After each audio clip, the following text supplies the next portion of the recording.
Hey everyone, Nick Engvall here. Before we get into today's episode, I want to tell you about some of the people that make the sneaker history community and this podcast possible. It's more important than ever to think about who you give your money to when you're buying clothing to go with your kicks. Our friends at Guilty Goods started their brand with a goal of giving back, especially to the communities that make sneaker culture possible. With every purchase from Guilty Goods, at least 10% of the proceeds are donated to organizations like Big Brothers and Big Sisters, the Susan G. Komen Foundation, the Movement for Black Lives, and many more.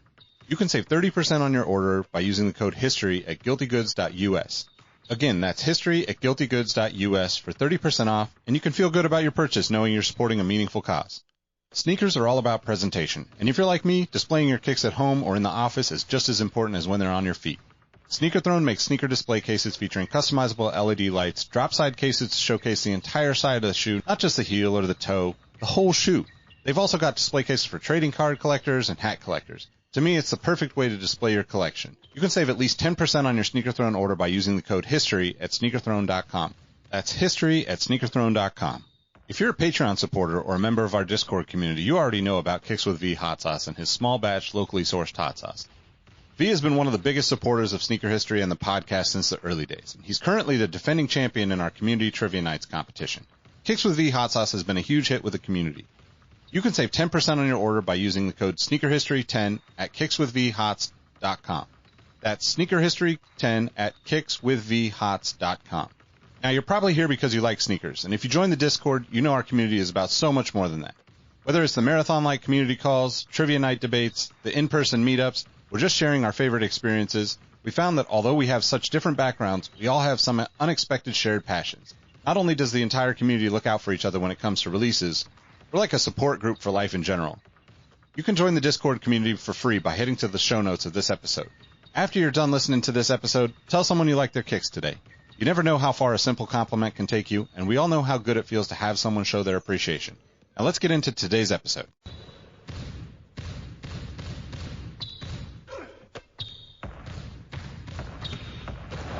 Jordan trying to shake off Starks. Oh, what a LeBron James with no regard for human life. 12 seconds. Bryant for the win. Iverson against Gill. The crowd on its feet. Allen for the win. Welcome to the Sneaker History Podcast. All right. Hey, what's going on, everybody? It's Mike Guillory, and we are back with a new episode of the Sneaker History Podcast. Now, today we are doing something a little different. I have a special guest with me, and he has been around pretty much everything and everywhere in the sneaker industry. And if I want to be fair to say, I guess for the past 30 years or so, he has seen it all, or at least seen close to it all, and has a lot of stories, a lot of advice he can hand out to, people like me, Robbie, who are trying to get into the sneaker world, other people trying to get into the sneaker world and trying to get into that business. So without further ado, I want to introduce our special guest, Rob Purvy. How you doing, man? Hey, how's it going, Phil? How you doing? Man, I am doing good. Oh, doing great. Just trying to keep it all together while we're sticking indoors. No doubt. Yeah, man. So shoot. Just go ahead. I want to just let you start out. I know I'm going to ask questions here and there, but I want to let the world hear your story. So tell us a little bit about yourself, just a quick little snippet. Sure. I live in Los Angeles now. This is actually my third time living in California. Well, living in different parts of California. And I'm originally from Philadelphia, Pennsylvania. Had a very somewhat inner city typical upbringing where I was very fortunate to grow up in a household that was very creative, focused on some core things that you needed to do or you just wasn't going to get to do anything. So, it was about music, education, art, sports. And that was the kind of the tenets of the things that we were all about. I was really fortunate to have a good education and all of that type of stuff. However, I did grow up in a really, really tough city.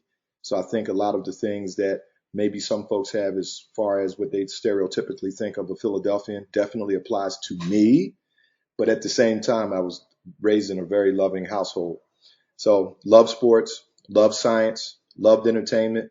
And, my friends and I, when we grew up, we really thought that we were like the African-American version of the Avengers. Okay. So that was our dream. Nice.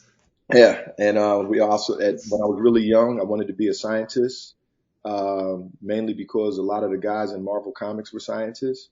I also wanted to be an astronaut because the first successful black astronaut is actually from Philadelphia.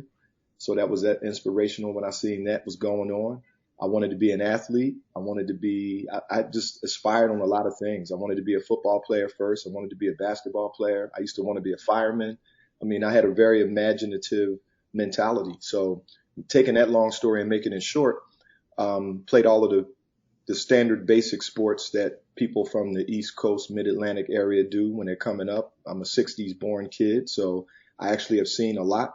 As far as basketball is concerned, I actually have vague memories of seeing Bill Russell and Wilt Chamberlain play. And Okay. yeah, so I've seen a lot when it comes to that. When I went to LaSalle University, and I was really fortunate that a guy who was like a crazy hero for me when I was a kid, because he was from Philadelphia as well. A lot of people may have done this, but this guy actually he grew up in Philadelphia, elementary school, middle school, high school, college, and pro. And he ended up on the Sixers as a pro. So not too many people get to play in their hometown, but you guys know who he is because his last name is Bryant. His first name is Joe. His son's name is Kobe.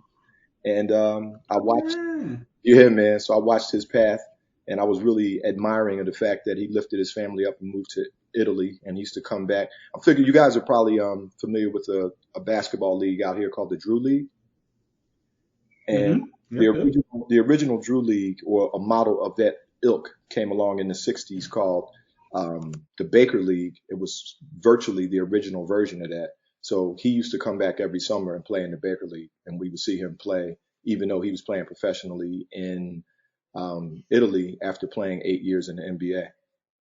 So, when I got out of school, I really was kind of lost for a bit, like a lot of people when they get out of school, because, I wanted to play ball, but I wasn't at that level to do so. After having several different jobs, I didn't have a career. I ended up working at Foot Locker, something I didn't want to do, because when my cousin came to me and said, you could come work at Foot Locker with me. And I was like, what you mean in the mall? I'm going to take a job in the mall? You must be tripping. So I ended up going in there because I became a parent. And when you become a parent, you got to do what you got to do. And I worked really well. Like when I got there, things went really well. I moved up to be an assistant manager really, really quickly. This was during the explosiveness of the sneaker culture, was when technology hit. And it was all type of like crazy energy going on that I've never seen repeated like it was in that period of time throughout the mid and late 80s, when the sneaker industry just went boom. And it was pretty much around the time that people no longer were wearing sneakers when they were doing athletic events or doing PE or anything like that, when folks started just wearing sneakers every day and really very rarely wearing shoes in that era, unless you went to like church or got a wedding or a funeral or something like that. So I was all about that. All of the different reps for the different brands used to stop by the Foot Locker we worked in, because we were a very rare African-American Foot Locker in a city that's predominantly African-American, because Philadelphia is one of the few cities in the North that has a very large African-American population. So I was meeting the different reps, that would come to the store. My Reebok rep came to the store one day and said, I'm really here to say goodbye.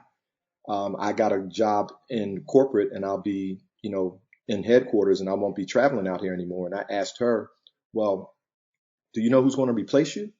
She said, no, I have no idea. And I told her, which became kind of a humorous thing over time, I said, I think I have the aptitude to do your job. She laughed. She told them about it. When it was time to get interviewed, it was like a cattle call, because at this period of time right now, it's hard for people to believe, because Nike is so amazing and so dominant, that Reebok was actually very competitive. And occasionally, depending on what day of the week you check the stock market, Reebok was actually ahead of Nike. And Reebok actually was the first brand to crack $1 billion, which no one would think something like that in this era we live in right now. So I was very relaxed when I went into the interview, because I didn't think I would get the job, because again, I'm a Mid-Atlantic guy.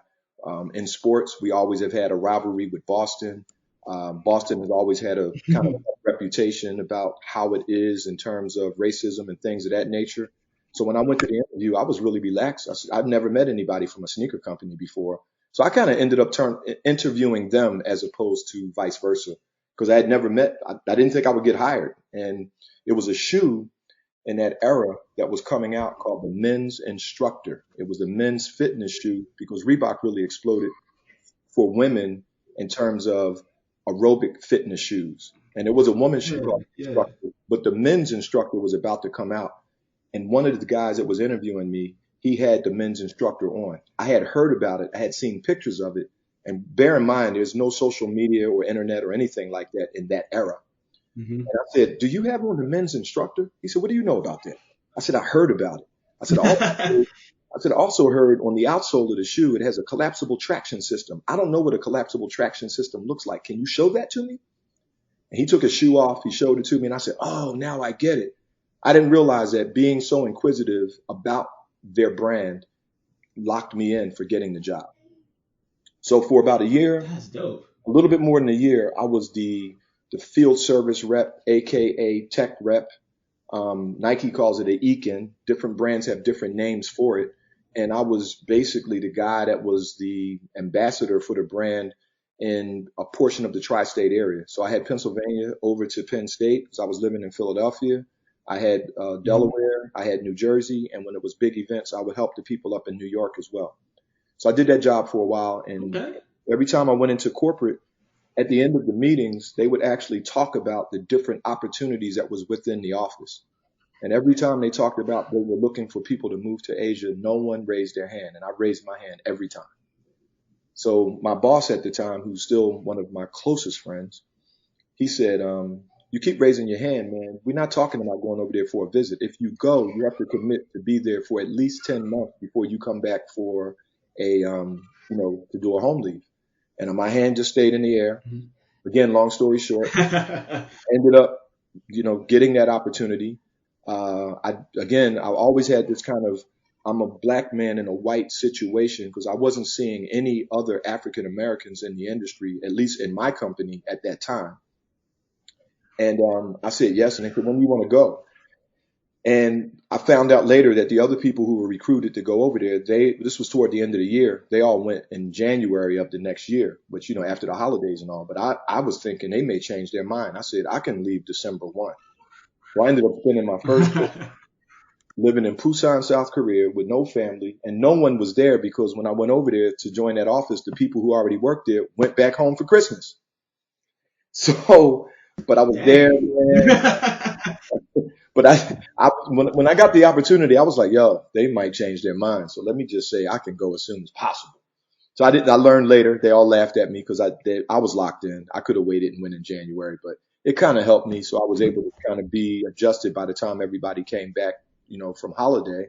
Yeah. And, I was an assistant production manager where I literally was taught from scratch everything about, making sneakers, because I was the guy who was almost like the security guard while I was learning the process of building shoes. So after being there for about a year and a half, I got promoted and was moved to Bangkok, Thailand, where I became a full production manager. I lived in Bangkok, and we actually oversaw manufacturing in Indonesia.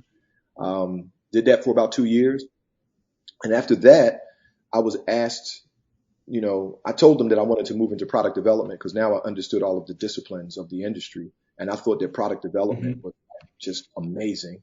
And they said, yeah, you can move to product development, but if you do, we want you to move back to the States because we're top heavy with talent in Asia and we need to balance things out in the U.S. So I moved to this other foreign country called Boston, Massachusetts. And I actually lived there for, I was working with Reebok then, but in total I was there for 12 years. So from 1991 until 1997, I went from being a development manager to eventually becoming co-managing director of worldwide product development. And that's when I really learned Asia even more than living in Asia, because we were then producing shoes in about 50 different factories up and down the entire Pacific Rim. So it was an amazing opportunity. And then, one of the things that Reebok gave me the opportunity to do, because of my passion for sports and because such a large percentage of professional athletes are African American, they started letting me sit in some of the meetings that only marketing people would be in because I could relate to people. So a lot of guys that I worked with that were big time stars back in those days, but obviously, you got to give Nike its props for being like a phenomenal storytelling company. So, their dominance is obviously there. But if you go back and think about, I worked with D Brown, who was the first guy to do a stunt in a dunk contest when he covered his eyes. I made those shoes. Yeah. I worked with Dominique Wilkins. I worked with Mark McGuire. I worked with Allen Iverson. I worked with Sean Kemp. I worked with Shaquille O'Neal. And I could go on and on and on, but I don't like dropping names.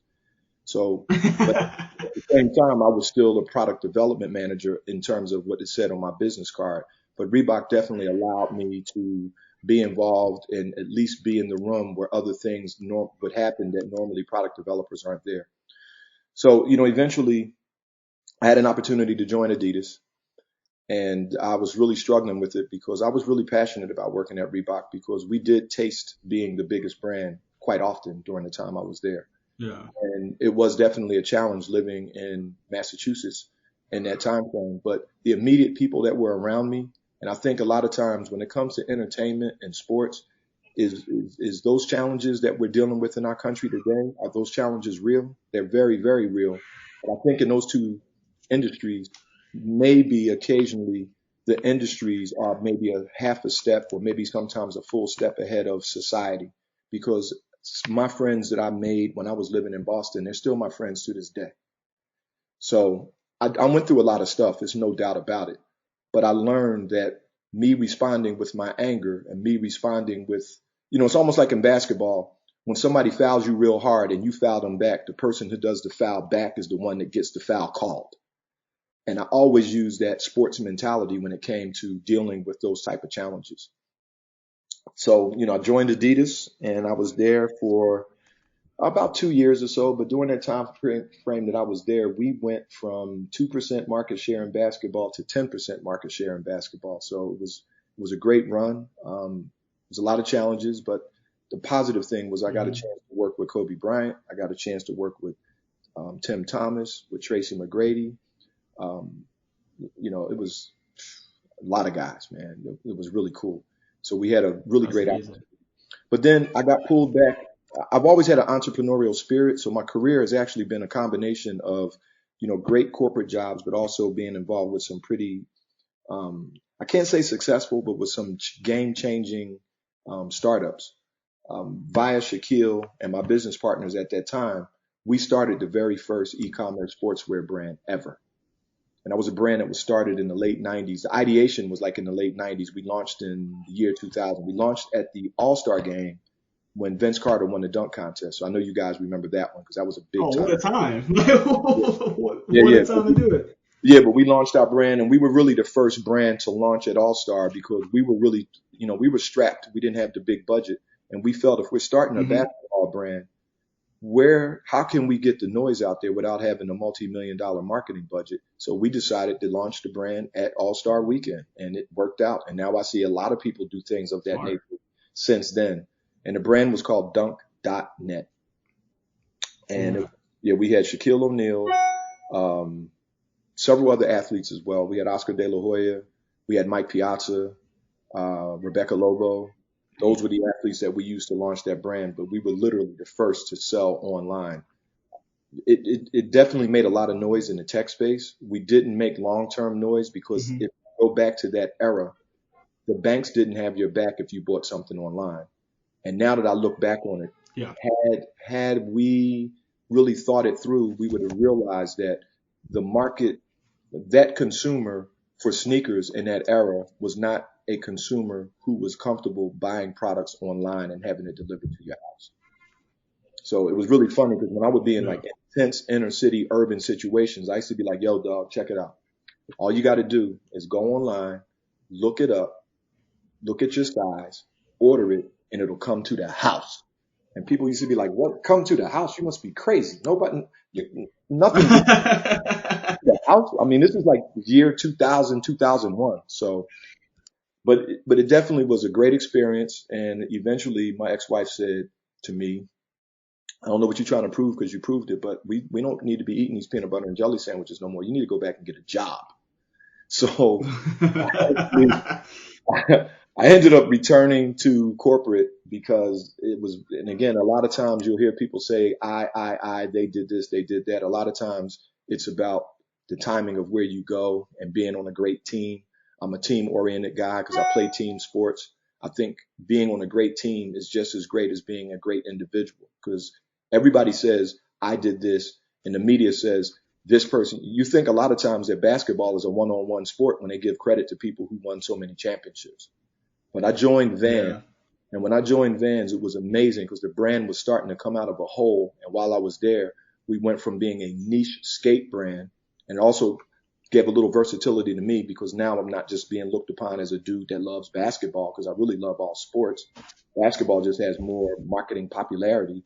But we became a very successful brand when I was at Vans. I was there for quite a while. And the brand, it's just continued to race. It's never looked back since the time frame of when I was fortunate to be there and work with an amazing team. And I'm still friends with a lot of people there as well.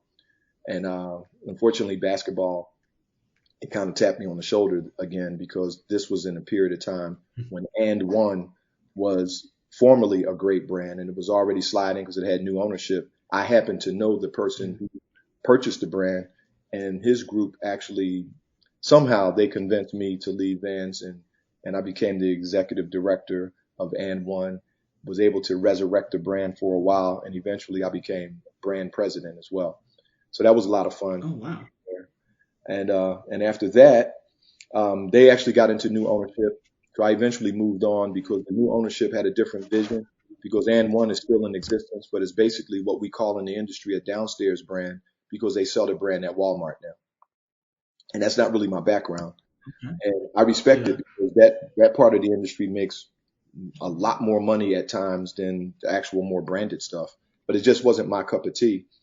So I was very fortunate to that same guy that gave me the first interview at Reebok ended up becoming the president of a running shoe company called Hoka 11. I don't know if you guys are familiar with that brand.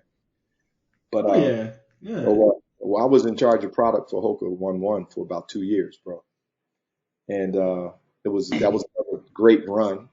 And as time went by, I really got pulled into the tech space again. And my current business partner right now, he is an amazing guy who is very versatile. He's a serial entrepreneur. We became really close as soon as we met, and he had this idea of creating an app that finds every public and private basketball court wherever you are in most of the world via a GPS type system. It was amazing. He was trained in the military, so he knew how to do all of that. So there was no need for him to actually do some third outside sourcing, because he was a code writer, and his business partner, who's now my business partner, between the two of them, they write code themselves. So we created an app called Ballers World. And, I just kind of went on my own. Ballers World still exists. Ballers World is now like a boutique digital marketing firm that has a whole lot of different tentacles and different helixes that go all over the place. And then with that same business partner, we actually took on a brand called TCG, which is Thoroughly Crafted Goods. TCG is basically a men's footwear brand that allowed me to actually adopt a new word that we've locked in called Cashletic, because I didn't want to say athleisure. We didn't want to say lifestyle. Everybody uses those terms. Those terms are kind of old now, but casual, athletic, we just blended those two words together and call it Cashletic. So these are some shoes that if you're going to a job interview, you can wear them. If you're hanging out with your homies, you can wear them. If you are just, whatever, because, we live in an era now where people actually get married in top-notch sneakers. And that was kind of our inspiration. Yep. So tcglosangeles.com is the website. Check it out anytime. I think you'll be pretty impressed. And we've kind of expanded, and we sell some other products outside of footwear on the site as well. So that kind of leads us up to really, really close to where we are today. I did that as fast as I could because it's a long story that goes back. That was good, man. Yeah, I always tell people, I always say, when you talk about the 80s, I said, you mean the 1800s? Because in the sneaker industry, the 80s looked like it was the 1800s, but it appears that more and more as time goes by, the things that happen then, because everything kind of recycles. And I see a lot of what people, I know folks don't like labels, but to make a long story short, what people call Gen Z now, a lot of the things that they like are the same things that we like in the 80s, those who are hip mentality. You know what I'm saying? Mm-hmm. Yeah, because Sure. I'm working. I'm not working to stay relevant. I'm working hard to stay ahead of the curve. I don't change with the times. I try to work to change the times. Nah, smart, because you don't get caught in those waves that, oh, this is cool, and you produce so much of X product, and now you're looking back when that wave changed, you're like, what I do with all this now? No one wants it. So that's smart, man. Stay ahead of it, and you clearly, from your story, man, have been ahead of the curve with everything from where you worked at, the dunk.net, everything, man. Like, this is amazing to hear the story. Thank you. So we working on some things now, man. Got some new passions now, actually. Nice, man. Hey, that's what keeps it fun, man. You keep getting new passions, keep trying something harder than the last thing. So where are you at now? So what does day in the life of Rob Purvy look like in 2020? Well, a lot of it is helping to promote and push people that I've been really blessed to be able to, guide or be a mentor for, whatever the case may be. I try to really not necessarily get too locked up in some of these words that I think are kind of dated now, but I get calls a lot from people that heard about what I've done and who I am, and just try to do the best I can. They help. I learn as much from them as they learn from me. I'm actually a mentor teacher at a charter school here in Los Angeles. That really fortunate that what we teach in the class is things about life, but primarily about entrepreneurship and the options of entrepreneurship. If you don't go to college, we really do push you to go to college. Most of the kids do go to college. Mm-hmm. We try to give them some of the tips, things that you don't learn in school, but you should learn in school. And I'll give you a great example. Like when I first got to college, because you're always a mark when you're in college, and the credit card companies attack you almost immediately and give you a credit card, but you might not know how to really use a credit card. So we try to actually teach the kids to be prepared for that, because who we teach are 11th and 12th graders. So they're just about to, get their first real exposure to the hard life out there. So I really like doing that. I like being around those kids. They keep me relevant, because sometimes I'll actually come up with a new footwear idea and I'll show it to my son. And my son, who's 24 years old now, he'll go, "Dad, that's whack." And I'll go, "No, let me explain." He said, "The fact that you got to explain should tell you that it's whack." I go, "Okay." So, dang, the toughest critic right there. Yeah. And I kind of trust it. My son doesn't know life without footwear. So he's actually, I used to take him to Foot Locker presentations, and he used to come hang out with me in the office. Oh, cool. And it got to the point where sometimes people would say, where's your son? I was bringing my son with me for my benefit so he could learn the industry. But eventually a lot of retailers used to say, make sure you bring him every time, because he's 15 or 16 years old at that time, but he is the consumer that everybody's after. And all of those brands I named earlier, as a kid, all of those brands that I named earlier, when it was appropriate and it was right, when it's family day, kids day, or whatever, or, a lightweight day where I'm in there on a Saturday and I didn't have to be there, I would always take him to work with me so he could be exposed to the industry. So he actually works at a regional sneaker store out here in LA called Shoe Palace. Yeah. Okay. Yeah. That's dope, man. See, it's just running in the family now, man. Yeah. And I have a nephew that I hired when I was at Advance, and my nephew has been at Vans since 2005, and he's doing really well.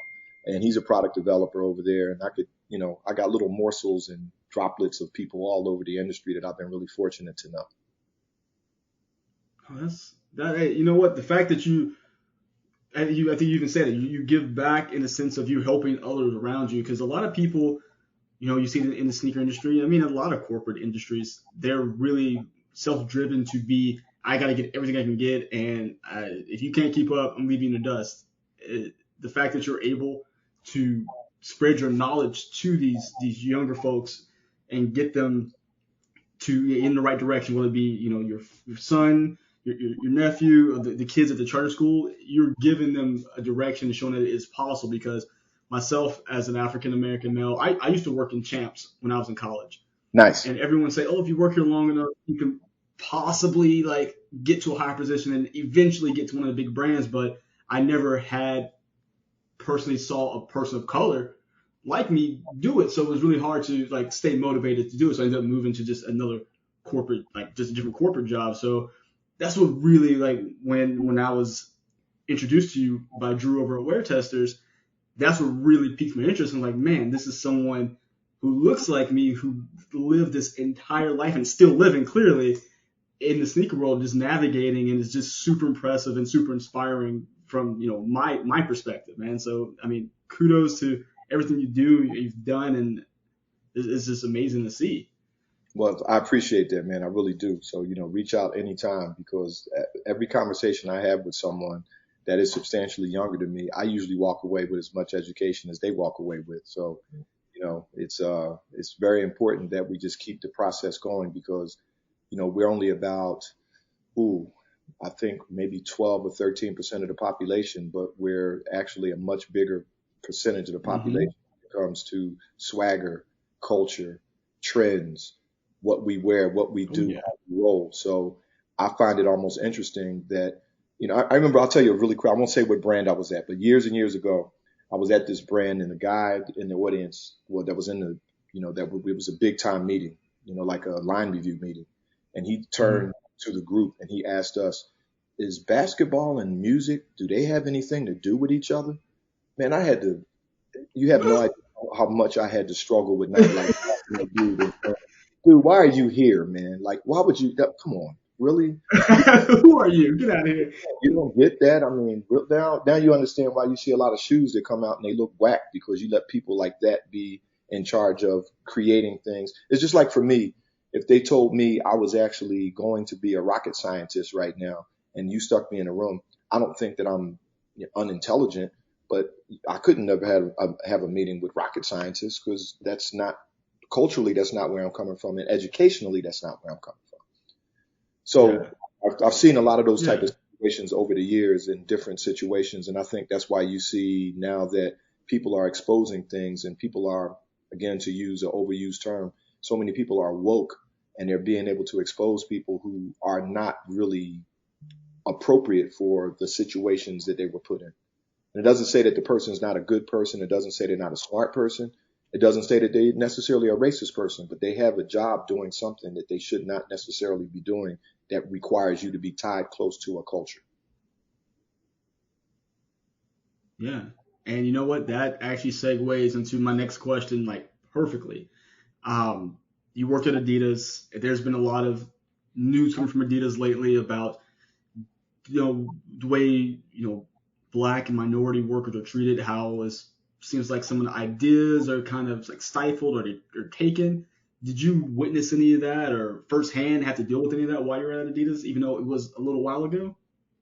Yeah, no, I did. I mean, but I think it's really important to try, and this is very difficult because racism is a very passionate thing, and it's very hard on both sides for people to actually look at some things with some level of objectivity and some level of trying to solve the problem.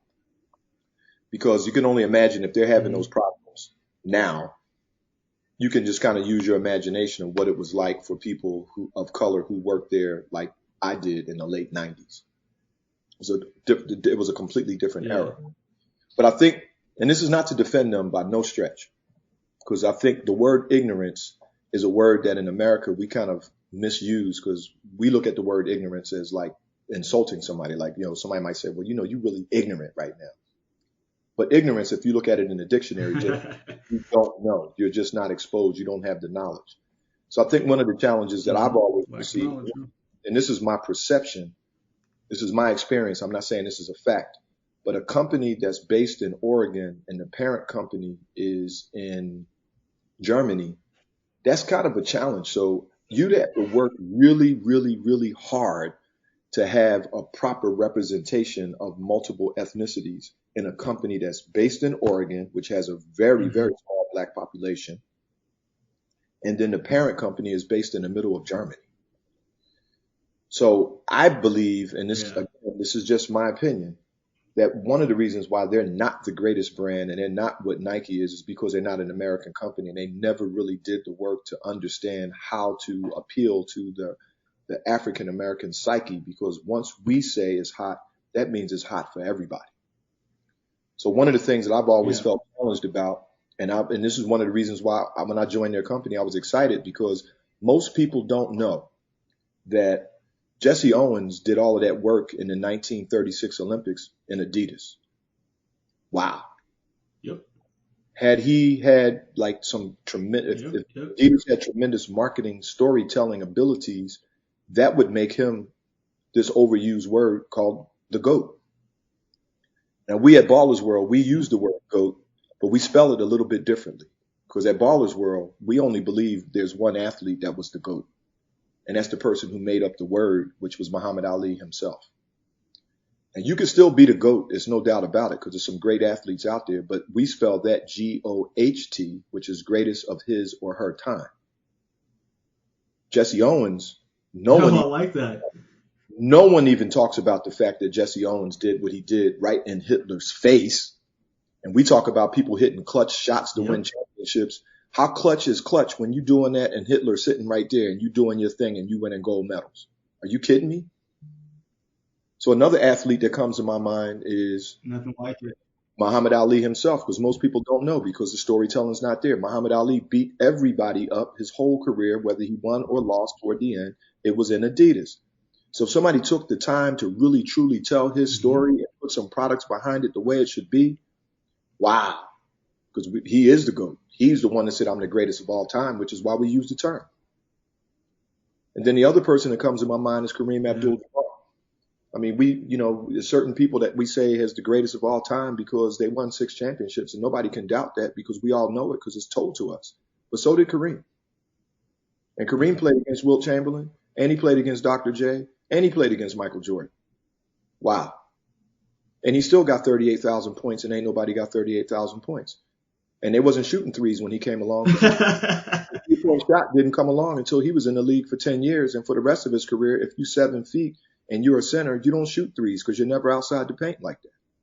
So how is it that he has 38,000 points and they still haven't broken it? So I could easily put a story together of saying that he's the GOAT. I mean, they banned the dunk when he was in college because he was so dominant. And that's why the sky hook became the sky hook, because you couldn't dunk the ball while he was in college. And he won 3 straight national championships, and he didn't win 4 because in his era, if you were a freshman, you were redshirted, so you couldn't even play varsity. Wow. And he got 6 championships, but one of them is with another team. So you can't say it's because he was on the Lakers that he won. He won a championship in Milwaukee, and then he joined the Lakers, and they won championships. So I look at things a little bit differently, and I'm not as – who your favorite player is not necessarily the greatest player, because he's not my favorite player. My favorite player is not the GOAT, but he's my favorite player. And I think a lot of times people have a tendency of taking their favorite player and arguing that that favorite player is the GOAT. I look at it a little bit differently. Oh, yeah. So, and my current, I feel like it's human nature. Everyone wants to be right. Yeah. I mean, that's what it's a fun argument to have, but at the end of the day, I usually end up baffling people a bit because I say some of the things I just said to you. And those are things that not argue. You can't argue Muhammad Ali. You can't argue Kareem. You can't argue Jesse Owens. Those are not arguable things.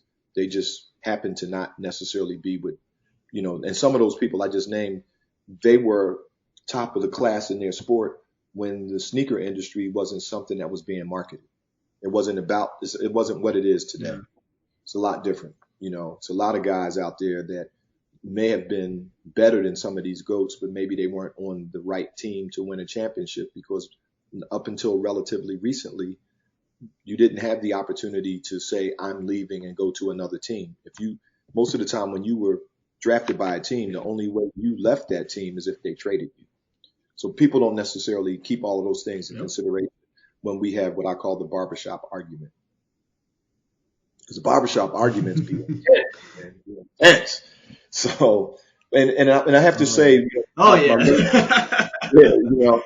my latest current passion is about sustainability and biodegradability. I'm really fortunate that I work with a a company that's based in San Diego, a professor who is an amazing scientific genius, but he's actually helped break the code in terms of making a biodegradable, renewable polymer, which in lay terms means, and I'll use this just as a simple example, potentially making a plastic bottle that if you throw it in the ocean, it will actually return to the environment as opposed to all of the plastic poison that we have out there right now.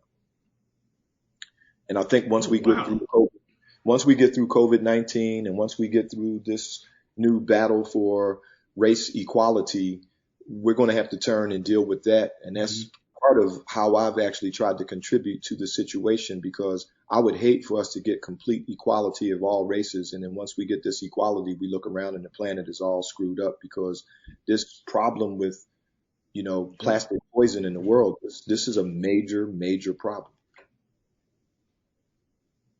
Yeah, man, you're right on the money with that. And so, that brings a good point.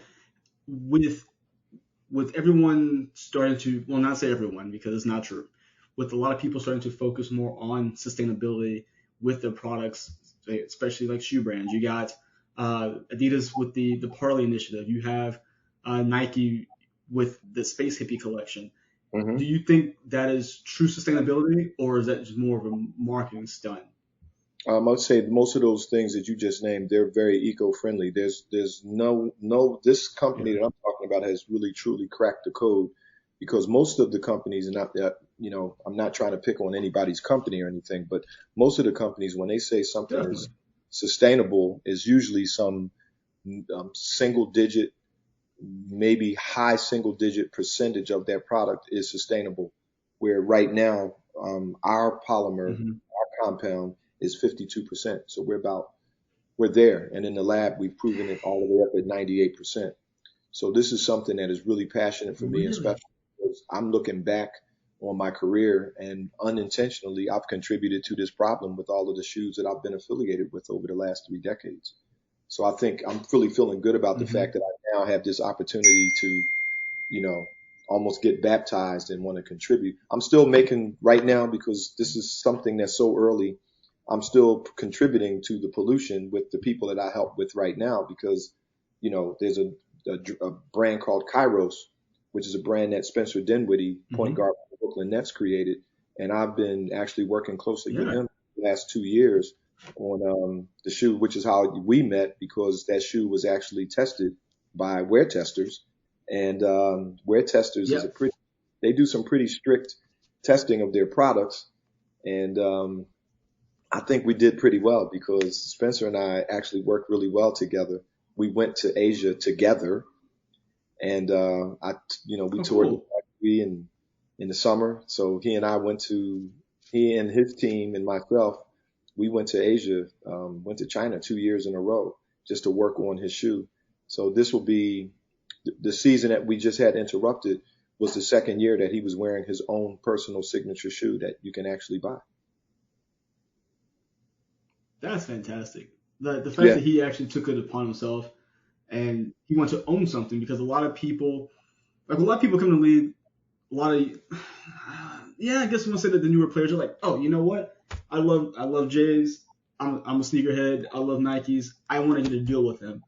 But and that could have been the initial thought, but he went forward thinking, like, you know what? I'm not going to get a piece of Nike. They're going to give me a check, but I want to have something I can pass down to my kids and kids. And the fact that he took a chance on himself and is putting out a product, and I haven't seen him anything bad about his shoes. Everything I've seen from like wear testers and other people who've gotten a hold of the shoes have said nothing but positive things. And it's super impressive that he was able to put a team together, work with you, Rob, and be able to put a product that can hold its own on an NBA court. When you see people like, this is an extreme example, but you see Zion blowing out Nikes, and you haven't seen that from Spencer and his own branded sneakers. So, that's super impressive to me.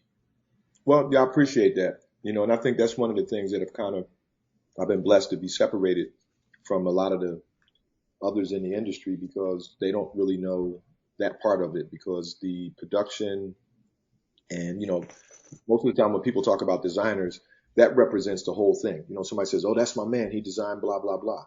Yes, the designer is super, super important.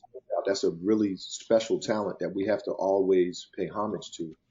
But it's more than that. It's, you know, the biomechanics is key.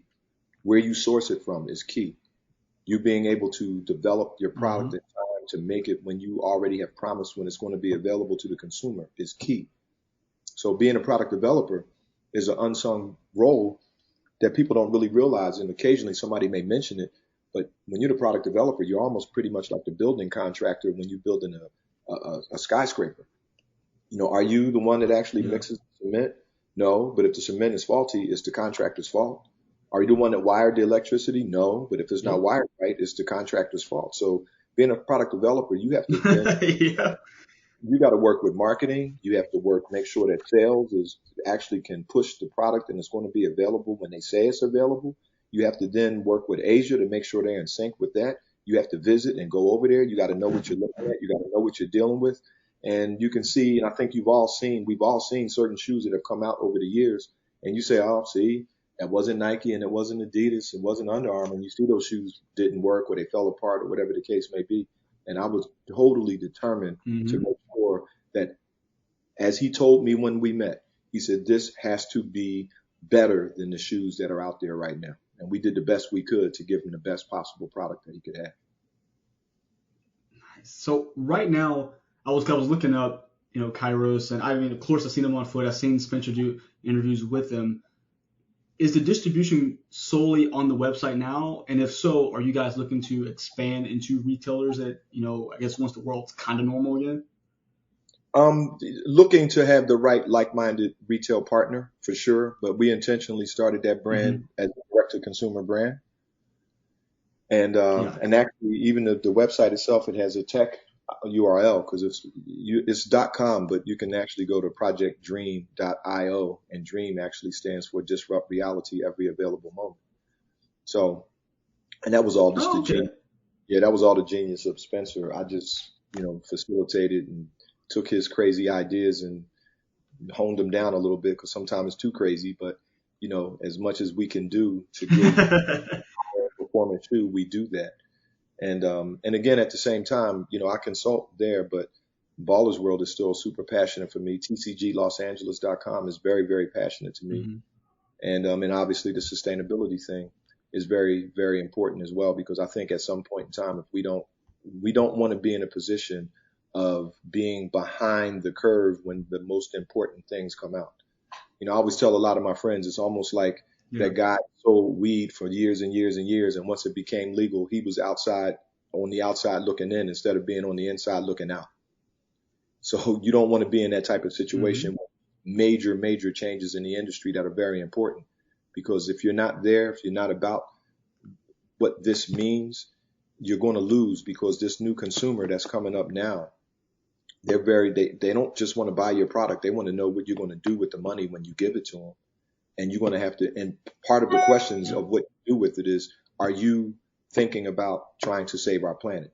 And if you're not thinking about that, and that's why you see all of these big brands have some position there, but no one is there yet in terms of, because it's really about trying to be renewable, because every time you recycle a plastic, when you do successfully recycle it, which is rare, it doesn't have the same integrity as it had when you originally made it, which means you eventually will still continue to mess up the planet, because you can't just keep recycling the same thing. You got to start and hurt the planet again. Whereas if you have a goal of making something renewable, that means it would really truly be a term that you may have heard already, which would be in the bio loop. Yeah, no, I've heard that before. So basically, it's not, I don't know if I have the word correctly, but I guess it's not a virgin material anymore. So when it breaks down, it just doesn't have the same integrity. So once you break down that plastic, it won't hold the same weight. Even though it's the same density of plastic, it won't hold the same weight because it's been used and stretched out already. Yeah, you just recycled it and recycled it. It's just, you know, it's so we don't even really use that term. Yeah. But when I'm in that part of my geek world, we think about things being biodegradable and renewable. Mm-hmm. Now, something you said a few minutes ago when you were talking about just, you know, moving and staying ahead of the curve. I guess in your career thus far, when in your mind did you ever, because you've been to different companies, when did you look at yourself in the mirror or just have that moment in your office and you're like, it's time to move on to something else? How did you know it was time for that? What types of things would happen to make you want to move on to the next product? Is it accomplishment, or you're like, you know what, I've done all I can do here. It's time to move to the next project, or maybe this one is not as challenging anymore. What does that look like for you? It's a good question. And if we were at a Q&A with a crowd, I would have planted you in the audience and said, ask me that question right there. So, for me, it's always been about competition. And when I've generally moved on, not every time, but my ethos is probably the best way to describe it, is when I'm working somewhere and we take a L and we don't act like we're upset about the L. And I'll tell you, when I was, playing basketball, which is my favorite sport to play, every time I lose, which wasn't always, but every time I lose, I'm usually the first one to go over and dap you and shake your hand, because I use the energy of me having to congratulate you to get better. So when I see you again, you shaking my hand. Mm-hmm. So certain brands, sure, when we take a L and you don't act like you're mad and you don't act like, well, we taking this L right now. We congratulated them. But we got to turn around and get better so we can beat them. When I don't feel like it's like that, because every person has to understand, to be a winner, you have to have lost. I think one of the greatest commercials ever was that one years ago that Michael Jordan did, where he said he missed more game winners than he made. It's the truth. Yeah. You just have to have the balls to actually put yourself on the line. And clearly, for me to be a super young man and move to Asia, and I had never been out of the country, that means it took a little bit of balls for me to do that. And that's usually the point when I say, you know what, these dudes, these ladies, these people I'm here with, they losers. I'm not here to lose. I'm here to win. But being there to win doesn't mean you win every time. It's almost like a Christian thing. What do you do when you get knocked down? You get up again. You're not ready to get back up? And you making excuses and everything? No, they just kicked our butts. So let's do something about it. And that's generally when I move. And again, like not every time, because I look back at some of the places that I left, and it's easy to do this. You look back and say, oh, maybe I should have stayed. I don't know. Like, for instance, when I worked at Vans, the culture at Vans was amazing. The people were amazing. We had a lot of fun. We worked really hard. We traveled a lot. We did what we did, and we turned this thing around. And I had no corporate or business reason to leave. It's just that I had an opportunity to jump back into basketball again, so I did. So that's one of the exceptions. But some of the other places, either the brand was eroding, or in some cases I did feel this is as much as I can do here and I want to do something different. But a lot of times it was because I'm very rare in the sense that most production people and product development people, they make a whole career of that. I love the sneaker industry so much, I've always become infatuated with some of the other disciplines. If you create a really great product and the marketing group is not up to speed to actually market this great product enough, that made me say, well, I want to have some influence on marketing now, because I know that was a great shoe. So that had a lot to do with it as well. I've touched almost all of the disciplines in our industry, which is rare. That's very rare. Yeah, man. That's some perfect. I like that, because it wasn't just the same cookie cutter, like, oh, I did this project, I'm out. I like the fact that it was very conscious decisions before you did make that change. So I think not only myself, I think everyone can appreciate your method of your thought process there. Yeah, and in the case, getting towards the end, I gotta. Oh, go ahead. Yeah, I was going to say real quickly, sometimes somebody came along and recruited me and said, I'm going to pay you a boatload of money, so you need to come over here. And I'm like, oh, okay, because I'm raising a family and I got kids and all that. So that all had to factor into it as well. For sure. Yeah. And for anybody who ever says, oh, no, money wasn't a factor, I would have to call them a liar sometimes, because sometimes it is. If you're raising a family, which, same here. If someone's like, hey, I have a bag of money coming to this brand, I'm like, I can't say no. So, yeah. So I definitely can, be right behind you on that as well. Yeah. Well, now, as we're getting towards the end of our time here, I do have to ask you, there's two more things I want to ask you. One, what has been your favorite or most prized project that you work on throughout your time? Doesn't matter if it's the sustainability, a particular shoe. What is your baby that you will always remember and like pass down to your kids, and their kids as well? Well, my kids have what I find as my favorite project, and what my kids find as their favorite project that I worked on doesn't even come close to each other. Okay, so a lot of it is not necessarily about. A lot of it is not about the product. It was about the experience, And probably the one that stands in my mind the most is probably having the opportunity to work with Shaquille when we did the first Shaq shoe, which was called the Shaq Attack. Where if you look at that shoe, it's still somewhat relevant to what's happening right now because it was a lightweight shoe. It was the first shoe to use carbon fiber because we were having to figure out how to make a strong shoe for a guy without making it too heavy because by him wearing a size 20 when he came to us, if we would have built that shoe the way a shoe, it would have been just super heavy because he was a size 20 and he's an oversized guy.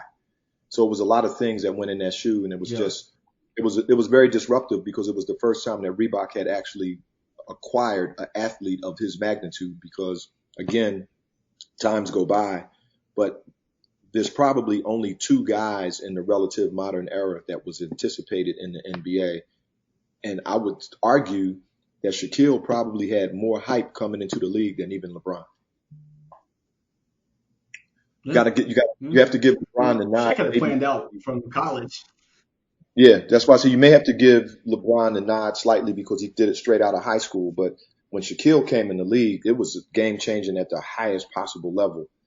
And being able to work with him then probably is something that stays with me the most. But I know I'm disrespecting something I'm not thinking of right now, so it's kind of hard. So I kind of look at the whole thing. It's been so many different things like that, but that's the first thing that came to my mind when you asked me the question. And I definitely want to kind of real quickly, I want to shout my kids out because my oldest daughter is an amazing graphic designer. She has her own brand as well. She's coming up with a sportswear brand. My middle daughter is a real estate mogul. She actually runs the largest real estate team in Philadelphia. My oldest daughter, her name is Tania, Taniah, and Etna's is her brand because her middle name is Shantae. So Etna, Shantae backwards is Etna's. So you can actually look that brand. And my middle daughter, who's the real estate mogul, betterthansuccess.com. Check her out. She does run the largest real estate team in Philadelphia. My youngest daughter is a filmmaker, a bass player in a punk rock band.